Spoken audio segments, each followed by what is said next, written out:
Nå har vi vært fanget her inne i 7 timer. 7 jævla timer.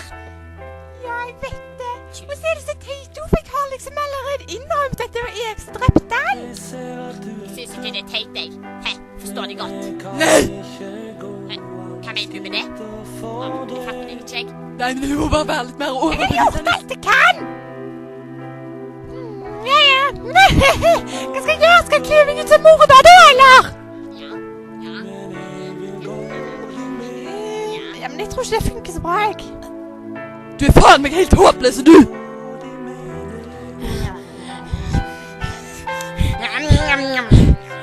du hva? Jeg er så forbannet jævla sur, altså! Han er egentlig han klarte å be hånden min! Ja, vi har liksom andre problemer å bry oss Nå kom Dr. Burke!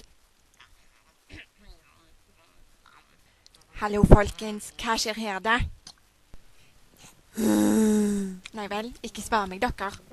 Jeg vet at det var en av dere som drepte broren. Faktisk. Så hører jeg rykter om at det var George O'Malley som har gjort det. Men ikke bry deg, jeg tror ikke på. Unnskyld meg. Gjør ingenting. Vet du hva? Jeg har fått mange innrømmelser, både fra Izzy og fra Meredith, men jeg synes det er helt absurd. Synes ikke du? Jo, det synes jeg går, altså. Nå går vi. Hei hå, fra arbeid går vi nå. Hva gjør du her? Jeg tar tilbake innrømmelsen min. Det var ikke jeg som lurte meg.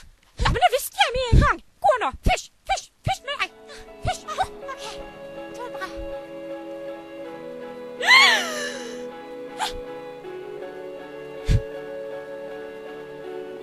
Han vil jeg ikke snakke med. Ikke faen om jeg snakker med han. Hei, bitch, kom her! Voldtektsmann! Kom her! Inn med deg. Hvorfor springer du vekk fra meg? Hva faen feiler deg egentlig? Du har ingen grunn til å springe vekk fra meg sånn som det.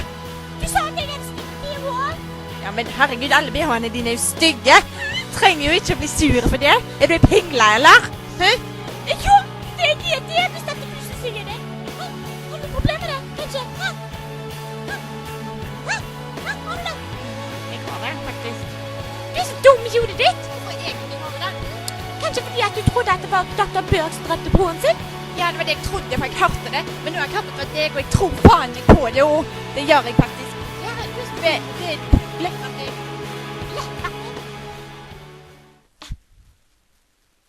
Du, vi...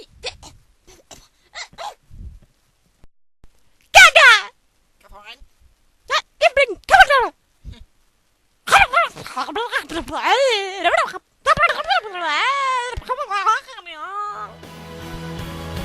Hva var det?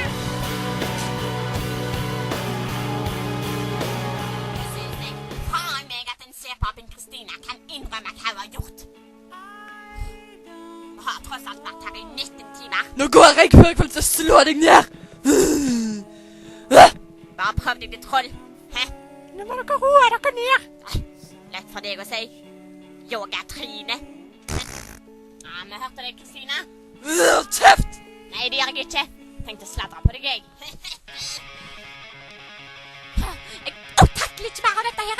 Jeg må komme meg ut. Jeg må komme meg ut. Jeg må ha mat. Jeg må ha mat. Nå må jeg springe ut. Jeg kan ikke skyte.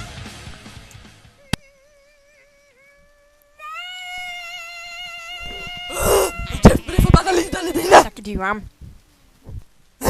Ja, det snakket jeg om, faktisk.